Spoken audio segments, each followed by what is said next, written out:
DJ LeRoy. Hey, NightWatchman, what's going on, buddy? Hey, man, welcome to the show. Thank you. How was the week? A week was great. Had a great weekend. Did we do something special on Sunday? Okay, so I have to tell people, my buddy, my host, my friend here, somehow he manages to make things happen. So somehow yesterday, he and I ended up on the red carpet with the cast of Blackish. Ooh, did you say red carpet, man? I said the red carpet. All right. The Paley Center, yes, right. indeed. Us, Anthony Anderson, Tracy Ellis Ross, Marcus Scribner, Marseille Martin. You remember the names, man. I'm loving this. Okay. Yeah, we were big time for a minute and a half. Yeah, yes, maybe indeed. 2 minutes. And you know what? We definitely have to say that in terms of that particular panel. So shout out to. Of course, Charlemagne the God. Oh, yeah. Because he definitely held it down in terms of asking some thought-provoking questions. Yeah. You thought he was going to get messy. He did not. No. Everything was good. So major props there. Right. So I hear that we got a full lineup today. Yeah, we got big timers in here today. So hold on. So in other words, these are guests that everyone needs to hear from. Everyone needs to hear from these guests. Okay. Absolutely. So who do we have, Night Watch? So the topic is urban growers and urban farming. And so we're pleased to have Willie Morgan here. Willie has been growing fresh fruits and vegetables in Harlem since 1969. Which, for those who don't want to do the math, is 50 years. Oh, my God. Yes, 50 indeed. years. Yes, it is. Coinciding with Lindsay's big snowfall where he didn't get elected again. I remember that. And the moon landing that actually did happen. Yes, it did. It did happen. Yes, okay. yes. And then we have Karen Washington, a.k.a. Karen the Farmer, who is a farmer food activist. She's a co-founder of Black Urban Gardeners, and she's just done so much stuff in the space to advocate for fresh food in Harlem, in the Bronx, in all of our communities. So welcome. I guess I should put their microphones on. Yes. Welcome, Willie. Thank you. Yes. Let me turn them up here. Turn them up, buddy. Say thank you again. I want to make. Thank you. All right. we heard. Welcome, Karen. Thank you. Okay. And we have one other guest here. So Walter Callender. Is somebody I've known. I've heard that name. So I'm having kind of a soft celebration because I've actually this month is my 43rd anniversary doing radio programming. Really? Yes. But you that old? I evidently I am, but I had a mentor, and Walter Callender is my mentor. Oh, hold on. Back up. We are not talking about another one of these Dartmouth guys. We absolutely are. Yes, Lord, that's right. Oh Lord. Listen. Okay. The big D. So Walter was like the Frankie Crocker of Dartmouth. I got there as a wide-eyed freshman, right? I turned on the radio and I heard this promo. And the sexy voice says, I walk around all day and all night with nothing on but the Walter Callender Show. They weren't ready. Everybody's attention. I wasn't ready. Yeah, so welcome, Walter. I'm so glad you could join us here as well. Very nice. So, my God. So, Willie, I want to start with you. So, 1969. Yeah. What you were in a particular type of business back then? Yeah, I was in the number business. Right. Okay. Yeah, I was. Yeah. So that lets us know you are a businessman because he's had multiple businesses. Yeah. So Gotcha. you were in a numbers business, but you had a spot on 125th Street, correct? I was partners in the bar called Top Club. Oh my goodness. Okay. Hey, you remember that? I do. So I have to Baby say that. Grand. Baby, absolutely. So my father, right? I used to wonder growing up why he had the most beautiful handwriting on the planet. It was like calligraphy. And it's because he used to keep the policy sheets. I hear you. So you can't make this stuff up. I swear. Right, so they might have crossed. They might have. If you knew Archie or Red. But that's long. Right. Yeah, we'll discuss I know Red of 7th Avenue. Okay. All right. So we're making these connections. But while you were doing this, you found a vacant lot. Oh yeah. Yes. So what'd you do with that vacant lot? Well, that wasn't near my first number spot. My first number spot that same year was over on Manhattan Avenue, 120th Street. But I went to school on the east side, in Cooper. Cooper. Yeah. So what happened was some friends of mine told me that there's a barber shop went out of business, right? Hey, they said, you might want to hook up here because people know you over here. I said, if the rent is reasonable, we'll do it. So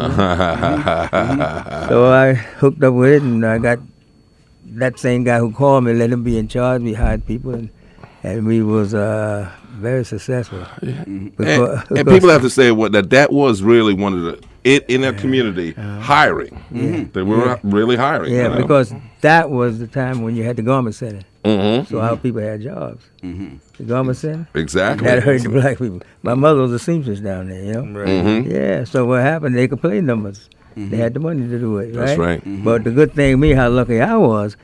During that time, Jewish people were leaving Harlem, like, you know, the business, because they had a big tax on it, rather than pay the tax, they just left, right? Right. So that's what happened. The barber shop, these guys left, and I moved in there. I was giving my people a quarter on every dollar they bring in. Other bankers wanted to know, how the hell could you do that? But what he didn't know was, and I was surprised, I didn't have to pay rent for about a year and a half. They did not know.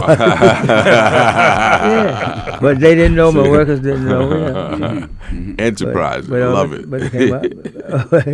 And that's where I had them sheets you're talking about. Like when they bring a sheet to me, they had a copy, I had a copy. You know, and then Saturday I had them all up like that. That's right. They get paid, you know. With good old carbon copies. Yes. Yeah. Carbon, that's right. Carbon paper. So how did you start farming? Oh, well, let me tell you this now. I was born in Georgia, okay? And my father and mother was here, but my grandfather and grandmother raised me, right? Till I was 14. When I was 14, then I came.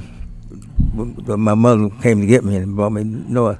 So I guess seeing my grandfather grow sweet potatoes, collard greens, sugar cane, all that was instilled in me, I guess. And when I, like I say, when I got this number and I saw that spot open there, it hit me. Wow, let me get this.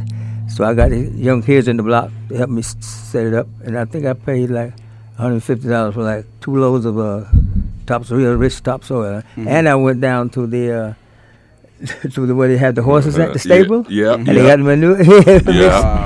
You know, they had to sit over the wind and rot, and that make the soil real good, you know. Yeah, so I used to grow the collard greens and all that, but what people, matter of fact, the New York Times wrote a script about me later years that after that people come to play numbers and they leave with a bunch of collard greens. So, to the police, I had I was selling vegetables. But I was giving vegetables. The other bankers was giving eggs, a dozen of eggs and this and that. But I was getting collard greens, whoever they wanted out there. But I was in that spot there maybe about 9 years before they started tearing down, and my cousin moved away, then I had to move, because my cousin wasn't there. But for them 9 years, though, we had to, oh boy. You're doing well. Yeah, and we cooked in the edge of the garden, had a barbecue pit. And one thing happened that I got to tell you.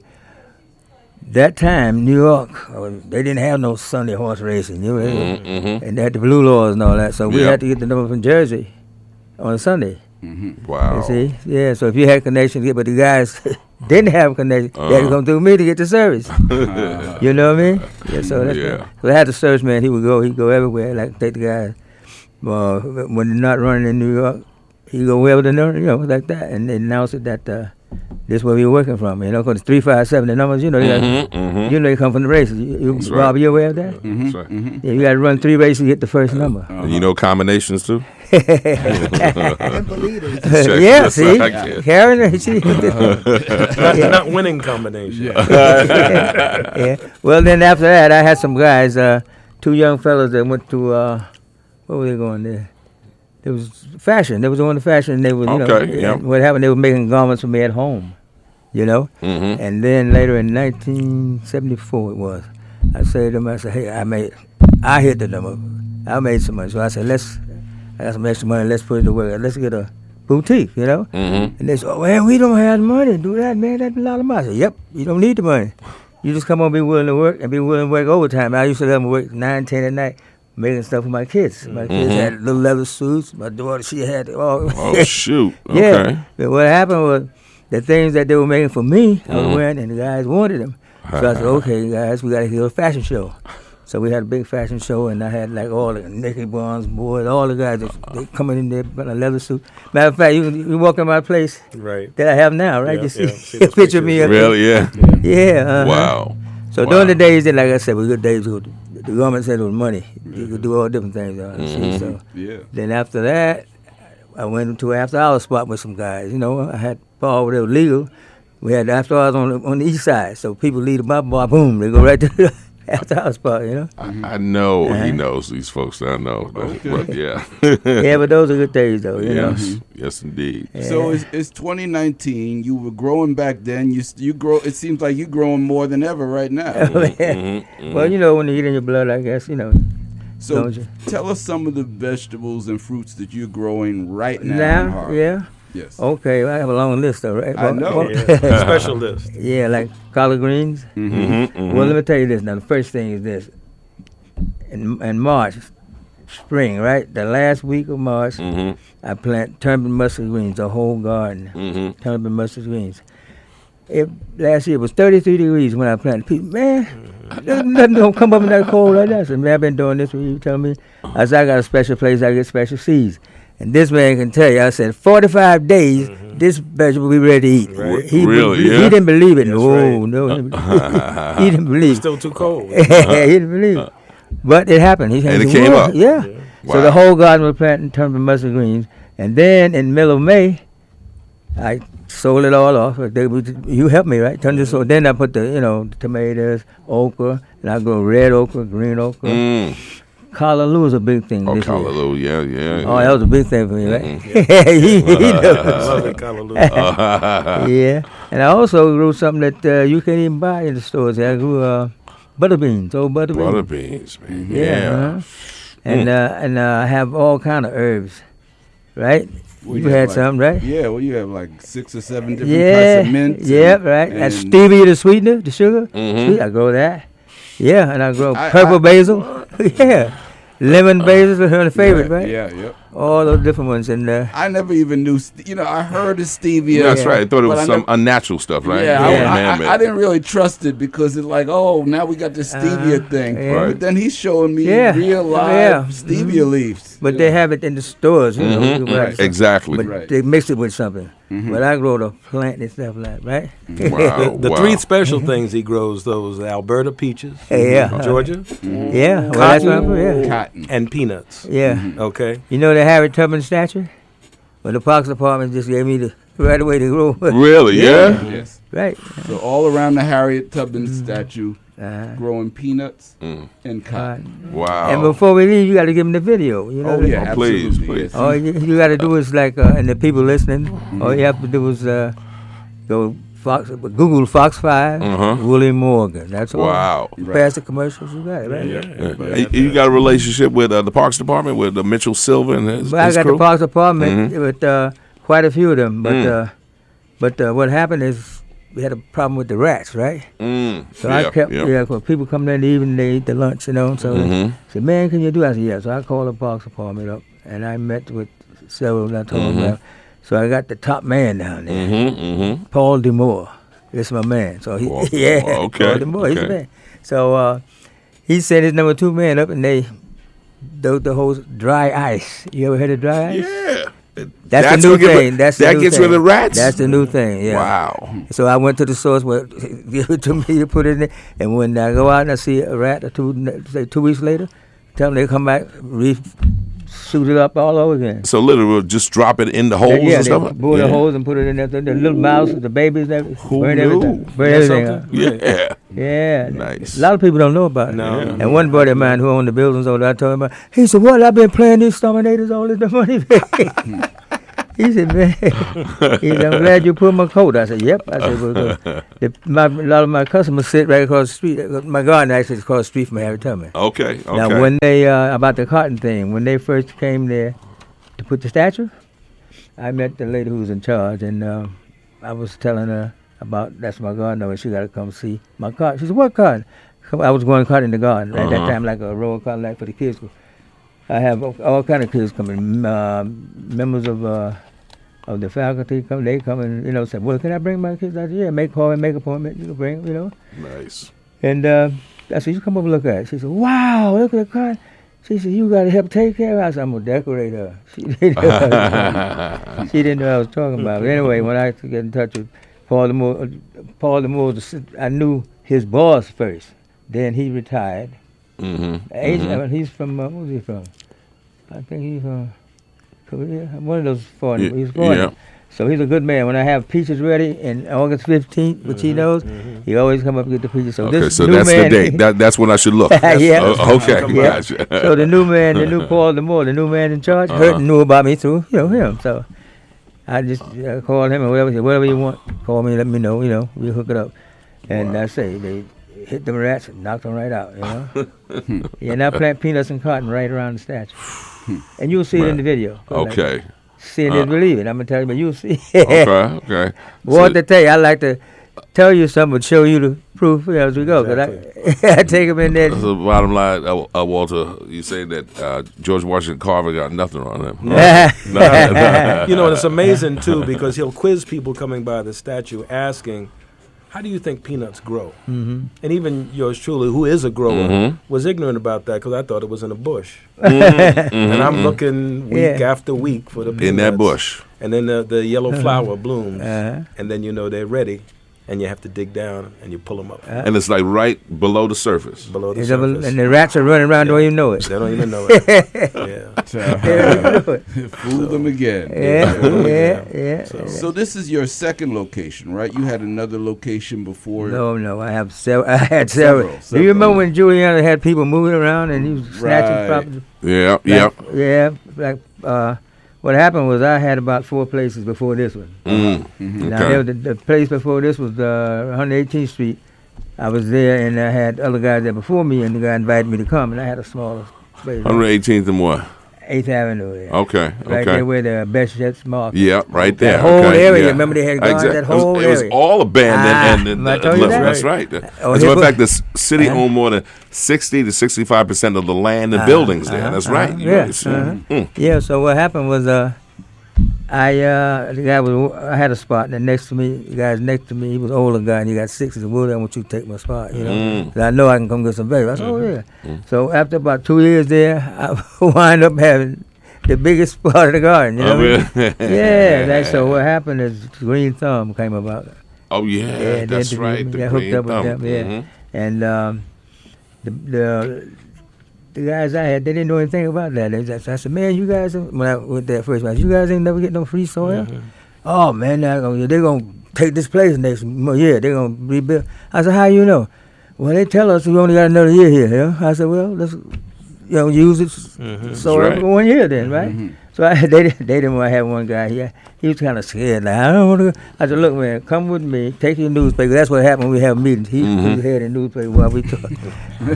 He went down there with me, right? And I met the director of Green Thumb. Oh, we became buddies, man. We became real good friends. She said I was her favorite because she came up, and what happened, was interviewed by New York Times, and they wrote a nice article on me and the other guys around me, right? And I spoke highly of her. I said, you know what? See this soil You here? know how to play it. This soil here, all due to her. Like that. And after that, man, that was it. And I know he'll tell you I do like in the winter. I do cooking, like You do some seafood, cooking classes. Seafood. No, me. I do for people in the neighborhood. People who like good food, top shelf. He'll tell you, right? So I used to make her stuff lobster every time. She come uptown and get it. Yeah. Wow. But she retired maybe about about tell my wife about this 4 years ago. Listen, why you think I have her on the show? I'm trying to get on the short list. I'm no fool. Well, anyway, like I say, you gotta like doing that because he'll tell you I got lights in the garden. I'll be out there 1:30, 2 o'clock at night working. And people, what's wrong with you? I said, it's too hot in the daytime. Plants grow at nighttime. And I was real lucky, though. He'll tell you, when I first went there, with the spot that she gave me, the Green Thumb lady.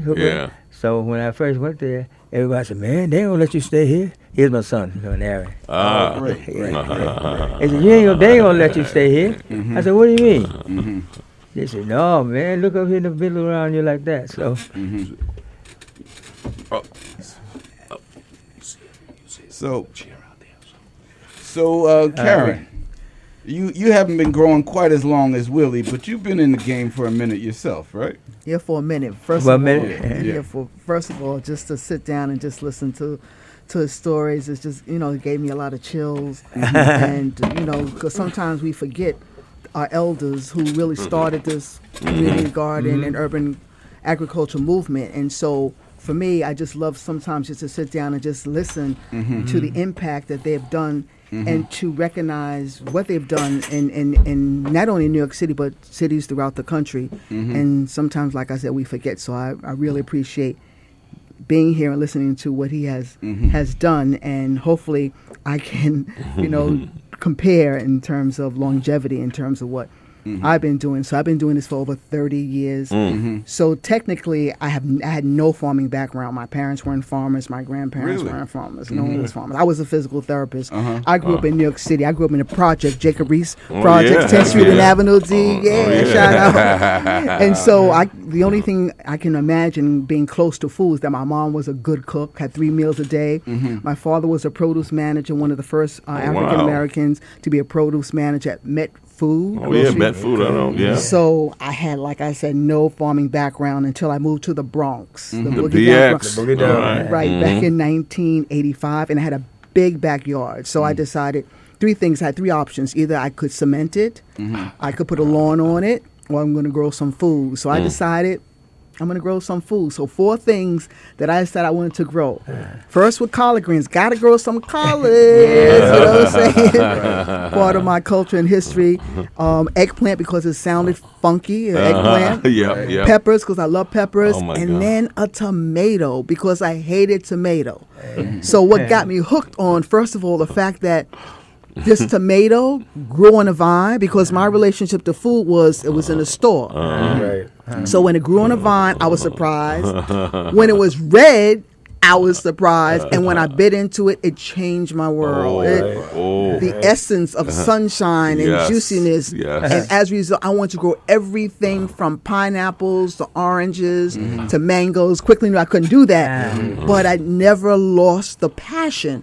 So I did that in 1985, as well as, being a physical therapist, working with my patients and listening to their stories regarding the relationship between food and health. And at that time, the city had over 15,000 vacant lots, mostly in low-income neighborhoods and neighborhoods of color. And when I was in the Bronx was quote-unquote burning. And so we had so many empty lots. So moving into the Bronx in 1985, there was a huge... And we're in the Bronx. Near Fordham University. Okay, yes, absolutely. I'm in Fordham University. So across the street was this empty lot. So we have all these new homes that we moved in, and then there's an empty lot. So, back in the day, we didn't know that was more industrial racism that was happening, structural racism that was happening. But in those empty lots, every time the community would come and clean those lots, again, the lots in the middle of the night, people would drop their garbage. That's right. Crack cocaine was prevalent at the time, so you had a lot of things that was going on.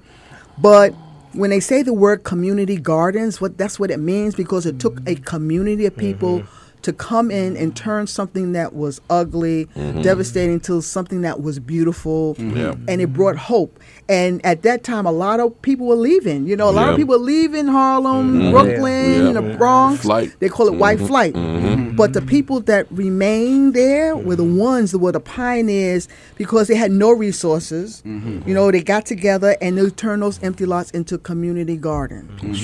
That was the beginning of the really strong gardening movement, but I think it sort of changed once Giuliani back in 1998 with his wisdom decided he's going to auction off 100 community gardens in the middle of the night. That's right. But you know what? Back then, I look back then and to now. Back then, people were devastated, but now it was the best thing that could have happened, because I think a lot of us back in the early 60s, 70s, and 80s were more complacent, because we felt that we were doing the city a good job maintaining its community gardens. And so when he went and tried to take that away from us, all of a sudden we became more active, and we became activists, and we had to understand the policy of the city government, and how do you grow in a municipality where there's politics behind gardening. And so for me, as a gardener, for me, was the beginning of my activism to challenge the city, not by myself, but with a group of people to challenge the city, get the ear of the Attorney General at that time, was Illard Spitzer, who said what the mayor did was wrong, and as a result, we are now moving forward with the community garden urban agriculture movement. Not to say that we are saved, because we're not saved, we're not preserved. It's an ongoing relationship that we have with the city to maintain these community gardens in the wake of development all around. Things have changed in Lower East Side. Things have changed. I don't even recognize things have changed in Harlem. Things have changed all over. So now how do we maintain the stability of keeping these urban farms, these community gardens, in the wake of development? So how many community gardens are there in the city? So I would say totally, if you put in community gardens that are controlled by the Parks Department, some are controlled by the Department of Education, MTA has gardens, there's school gardens. MTA, so if you put MTA. Okay. So if you put them all together, you would say the landscape is around 600 community gardens, and then you have land, public land for trust gardens as well. So, Well, tell me about this, because and I don't know if it's folklore or what. That Bette Midler had gotten involved in something with community garden. Go ahead. So I got nothing wrong about Bette Midler because she did come forward, but you can't say that she saved the gardens, and that's the narrative that is spoken all the time. It's the community that saved the garden. It's the black and brown people who had nothing. Who turned things into something that was beautiful because they had no resources. We are stewards right now. We are still stewards of these gardens. We don't get paid for doing this. It's all a volunteer, and volunteerism. So the fact that is always giving her credit, that is misinformation, because I think the credit belongs to the people who are deeply affected. Like Willie, correct, exactly. Been here way. Bette Midler hadn't even started her Boogie Woogie Bugle Boy. Green Thumb came about in 1978. Correct. I started 9 years earlier. Okay, gotcha. I know I had a woman that works for Columbia University, Victoria Benitez. I know her mom's has a garden in West Harlem, or off of Riverside. Yeah, exactly. It's Lance Garden. And that she's been trying to maintain, but it's been the type of thing, as you said, stopping some of the development that's been happening big time. Yeah, you got to fight that. You really have to fight that, because we have the G word, gentrification. Ooh, you did. I sure did. That we as a people, I can say for the Bronx, that we are at the door. We are at those bridges, 138th Street, 145th Street, 155th Street, because we will not be displaced. We open the borough to people that want to work with us and want to be with us, but not at the expense of being displaced for people who have more affluence, people who have more privilege, in the light of the fact that they can pay for more in terms of rent. We're not gonna. So let's say I'm going over the bridge at 145th Street, going into the Bronx at 149th. So if I go, before I exit, I'm looking where? To my right? To my left? Where? And I'll see a garden. Yes, definitely. As a matter of fact, if you go across the 138th Street Bridge, you see a huge garden called La Finca del Sol, which is a 3-acre farm run by women of color. Hello. 3 acres? Hello. Ooh. That's a nice size. It's a nice size. Street, Park Avenue. Okay. Right there across the 138th Street Bridge. We are there. Okay. Nice. So you co-founded an organization called Black Urban Gardeners. Tell us about that, and I also want you to talk about the event that you have coming up this month with that organization. So back in 2008, I went away to California for a program called CASFIS, Center for Agroecology and Sustainable Food System, to learn how to grow organically on a larger scale. But while I was there visiting so many different farms, the question that came up to me is like, we're the black farmers. We're the farmers that look like me. So when I came back from California, I met with my friends, Lori, Regina, Suzanne, and said, something had to be done, because if you look at the census, even now, you look at the ag census of New York State, you'll see we have 57,000 farmers in New York State, but only 135 black farmers. Let me say that again. 57,000 farmers in New York State, 133 black farmers. Wow. And so for us, the word had to get out, because I don't want to take my grandchildren or great-grandchildren to a museum and they point, that was a black farmer. And we felt that if things were not said out in the open about farming, our relation as black people to farming, then 10 years from now, we'll have one race of people controlling our food system. So when we wanted to start the conference, again, going to people who we thought had power, we were told that black people don't want to farm. All they want to do is play basketball and music. So right then and there, you knew you struck a chord. And so the first, so when we put it out there, when we put it out to our people, we're going to start a conference owned by black people, run by black people, that the farmers, the educators, the scientists, the teachers will be all black. People came in droves. We had 500 people at Brooklyn Boys and Girl High School for the first conference, and now we're entering our 9th year. We go from the north to the south, because what I find interesting is that we have taken that narrative back about why we farm. The narrative always has been around slavery, but when you tell people the reason why we were here, the reason why we came here enslaved as black people was not because we were dumb, not because we were strong. It was because of our knowledge of agriculture. And that the colonists could never survive the low country in the south. They could never survive the climate that was corresponding to what was in Africa. We brought the seeds in our hair to feed this country. So when you tell a young black or brown person that history about agriculture, they leave powerful, because now they understand their place in agriculture, and now they understand the essence of land ownership. So we tell our people in the north, you got land in the south, you better keep that, because ownership of land gives you power. So the conference is happening this month, October 25th to the 27th. The 25th, we're having a fundraising event at Adar, which is located on 116th Street and Park Avenue from 6 to 9. And then the conference is going to be at the New School down in Lower Manhattan. Y'all got to be there to be in the game, because we are at a critical time in this world, globally, locally, when it comes to black agriculture. So people, the thing is that you got to understand the cost and value of food and land, because you can't eat cars, you can't eat gold, you can't eat that. And but you those can't are going eat your iPhone either. That's right. So the people that are going to survive are the people who know how to grow food and have ownership of land. I knew I was getting on your show. I see. Not playing around. Shout outs to our friend Haja Worley, who put us in touch. And Haja is a good friend of both Willie and very Karen. nice. Very nice. So Willie, you have your son joined us here in the studio. Tell us a little bit about you, how you've been passing on the knowledge that you have to your family and to other people. Okay, my son here, he's a banker. Okay. Everything's in the garden. He like the peaches. Oh boy, the peaches. He'll come and look at the peach tree. Put a little water. And look. That's his favorite thing. So there. green of another type. Yep. That's it. Okay. There you go. Right.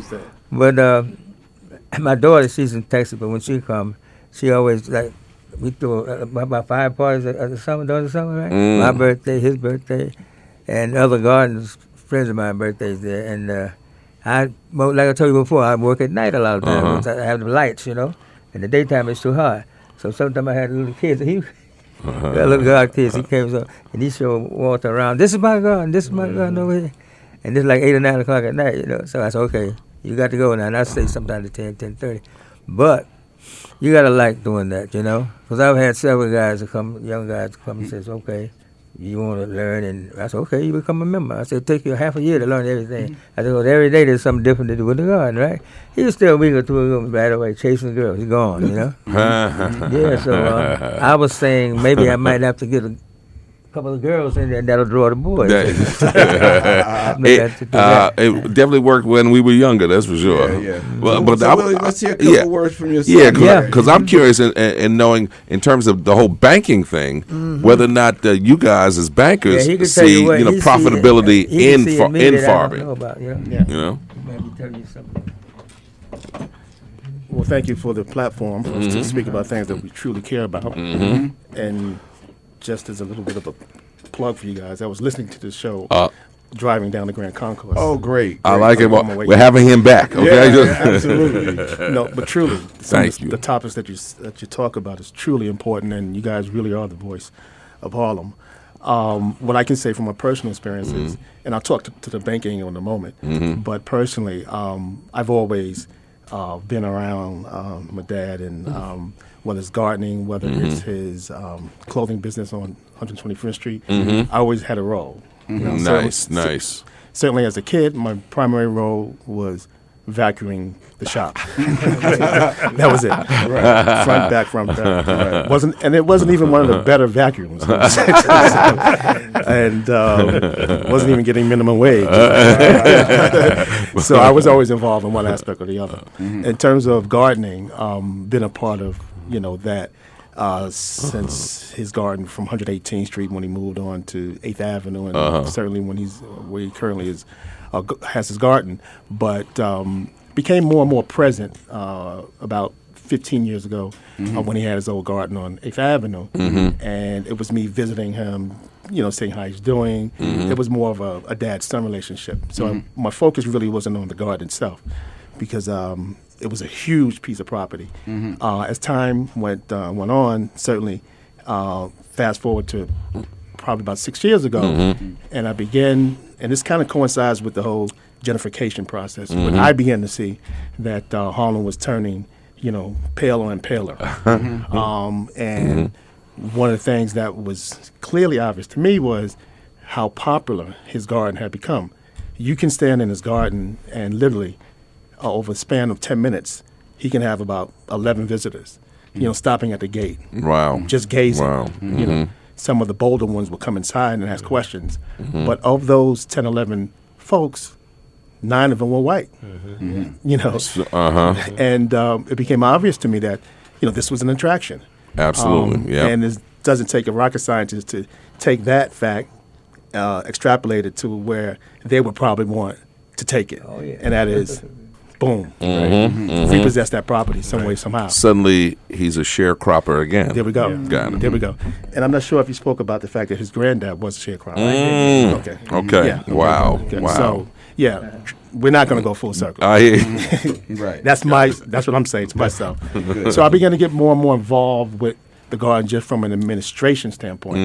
And back then, Green Thumb, they didn't have significant oversight. It wasn't stringent requirements. It was just baseline. Maintain a property, so that they don't get any phone calls about the place is on fire. Exactly. As long as that was the case, That's then right. you're good.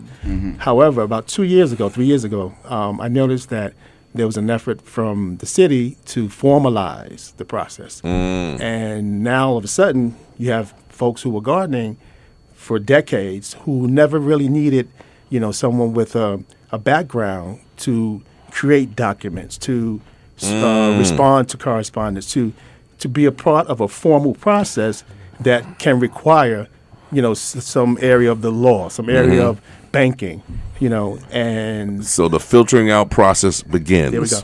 There we go. And I really said, no, I'm in. I'm all in. Wow. So what I suspected was happening 3-4 years ago came to fruition 2 years ago. And all of a sudden, the gardeners received this huge package of these new requirements, rules and regs. They got to read through them. I read through them. Read them. Now they have to submit this. They have to submit that. Bylaws, house rules, board meetings, minutes. You got folks who were totally caught off guard, blindsided. And I dare say a small percentage of those gardeners probably just dropped out just out of fear. Right. Saying, what is this? So I took over that process. Gotcha. And a year ago, actually this year, they had the formal meeting that was attended by many gardeners where they rolled out this new formalized process. Well, that meeting, I already had the documents that they were going to talk about, the package of bylaws, the house rules. I was done. There you go. Bam. Right. Need that? Okay. Bam. All right. Need Nice to another see you. copy? Bam. Have a good day. And mention the fact that how he was ahead of them and all that. Because the soil, it was saying iron deposits and all that stuff in some garden. I didn't like the little, the little beds that they have, I had rows that was straight. And people just saying, wow, how you do that? But what they didn't know was January, I had my soil tested by the state. I went to a meeting where I met the head lady. She said, well, you want to get the soil tested? I said, yes, that's why I'm here, So it took them till March to get it. But they wrote me up a whole thing about it. And I sent one to Green Thumb. Because I don't make a little beds, I don't even go for that. I got a plow, Wow. But they say my soil's in top shape. So no mitigation is necessary. Love it. Love it. It's great that he says that because I just received an email a week ago asking for that soil test report. Would you happen to have that? We need that. Yeah. And you got it. Bam. Bam. Had it in my inbox. I had about 10 copies. There you go. So so this is where we are today. And but because he has you're lucky ones. Exactly. But, and like you said, others not so fortunate to have somebody kind of like overseeing and looking out for their interests. But people are still fighting. People are still fighting the city regarding the license agreement because now they're trying to put the in terms of liability on the gardeners. Right. And so, but you know what? We're gonna get there. We're gonna get there because we're gonna make sure that the license agreement is on our own terms and not on the terms of the city. But I want to hear more about the banking issue because I think that's really, really important. I have a group of people that we're starting a Black Farmer Fund, and the reason why we're starting a Black Farmer Fund is because so many farmers don't have access to capital. They don't have access to capital. They have poor credit. And so to try to go to an institution to try to get that, they fall flat on their face. You know what I'm saying? They don't have collateral. Right. The collateral is their land. You know what I'm saying? They don't have collateral. Again, so with the Black Farmer Fund, what we're trying to do is to go away from the capitalistic way of getting money Right. and making sure that people who have money, you're out there, people that have money, who have tons of money, they have to put into that fund. So we're looking at angel investors? No question asked, whereby the people, the marginalized communities can put money in and get a amount on return. But the whole thing is like, how do we sort of now rearrange how we think about our strength in marginalized communities? Because for so long we've been labeled poor. We've been labeled in terms of not really understanding the value and cost of food. And so getting people in marginalized communities to understand that the social capital, the value they have together, that we can make a change. That, you know what, if everybody in our community put in that dollar, we can bring together money, resources to buy land, to buy, things for farming. And so we're trying to re-educate our people to understand the cost and value of food, the cost and value of owning land, the cost and value that we have within ourselves as a community, and not wait for outsiders to fix our problem. And so with this Black Farmers Fund, we just got $100,000 to get started. To get started. But what we want to do is make sure that Black people understand the true value that they have within themselves. And if we can pull all our resources together, we can change this capitalistic society that extracts from us. And what we can do is make sure that the money, the resources stay within our community, and to sort of change the language, to start educating our people about saving, investing, capital, credit repair. We need to have that because for so long, people come into our neighborhoods and talk about signing up for welfare, going to a soup kitchen or food pantry.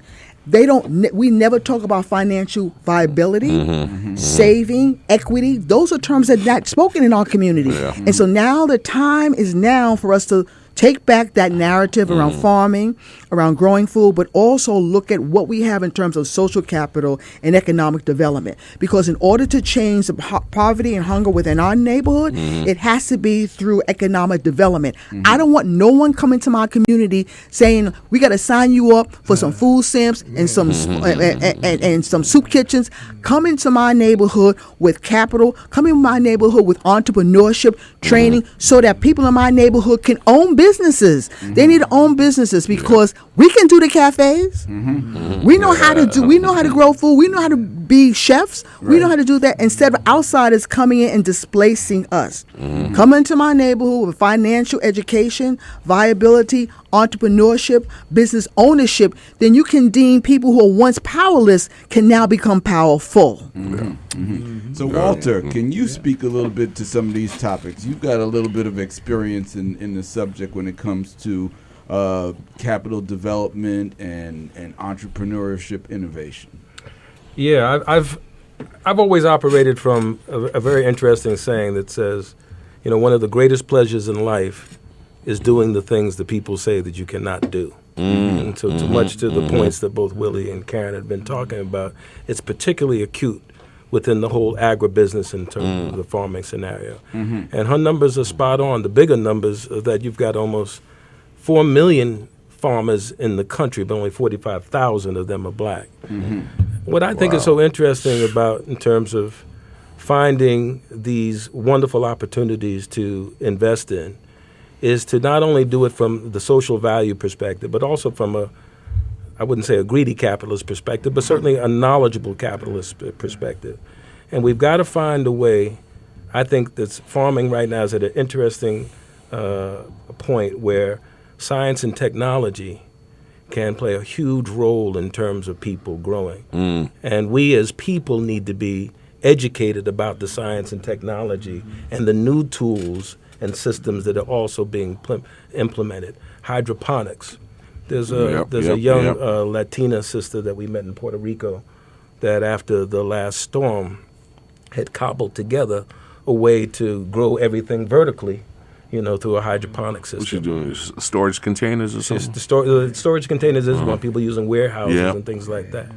So I think there's a huge opportunity at multiple levels, but working within our closed system, particularly with the knowledge. And imagine being able to marry the knowledge like you have in this room with a different generation that also knows the science and technology and come up with creative, really innovative approaches for thinking about the farming for the 21st century. Right. Yeah. We had a guest on the show by phone a few weeks ago, Alonzo Evans. He's a farmer, third-generation farmer in Alabama, and he's adopted aquaponics, hydroponics, and he's about new models. But they also have black farmers have original seeds. They've stayed away from Monsanto. They've got their own technique for how to actually do this. And then marrying it and bringing in younger generations to use the new technology. I'm seeing that we've got a force where we can actually compete very effectively. And if all we do is satisfy our own needs as a community, then not only do we have an economic engine, but we're also getting these better health outcomes. Exactly. Exactly. Yeah, so before we got a few minutes left, there's a couple of things I want to do in terms of housekeeping. So Willie, so there's a saying, right, that you're not supposed to give people their flowers after they're gone. You're supposed to give them flowers when you're here. But we would never give you flowers because I know you don't like to grow anything you can't eat. But we do have a little something for you. How did he know that? Oh, okay. How did he know that? I pay attention. Night Watchman, what you got going on here, so man? I got a plaque here.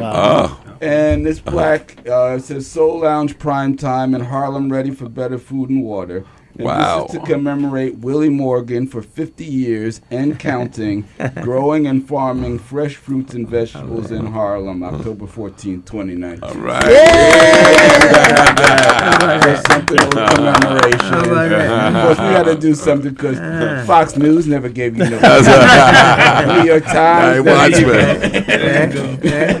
Yeah, so Oh, man, we just how about wanted, that? you know, we just wanted to appreciate you. Okay, thank you. We were really glad to have Karen here Yeah, because yes, I know yes. this has been a great experience for I her. want her shirt though. Right. Roots and resiliency. I love it. Or Right. resilience. Yes, We need to love get the that. details too about the conference. That's what we're going to follow up. We didn't want to leave this broadcast Yes. without you giving all All the the details details, yes. for the conference, the website. So if you could just repeat all the basic information about the conference. So the conference is October 25th to the 27th. So the 25th is a fundraiser event at Adar Lounge, which is located on 116th and Park Avenue. I know it, yes. It's a fundraiser event, so fundraising, your fundraiser.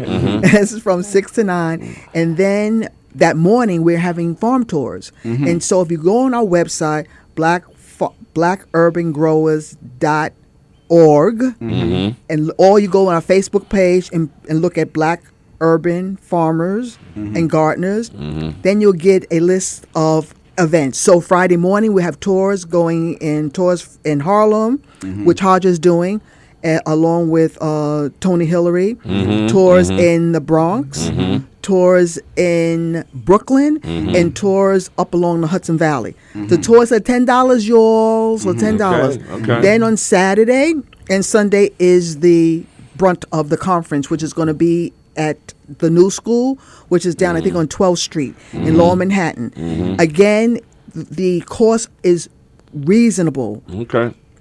You got to come out and really support the Black urban growers, but also support Black agriculture. Again, this is the only conference where you have so many teachers and farmers and students of agriculture that have paved the way, but can also give back the knowledge that is so important. We also have a youth track.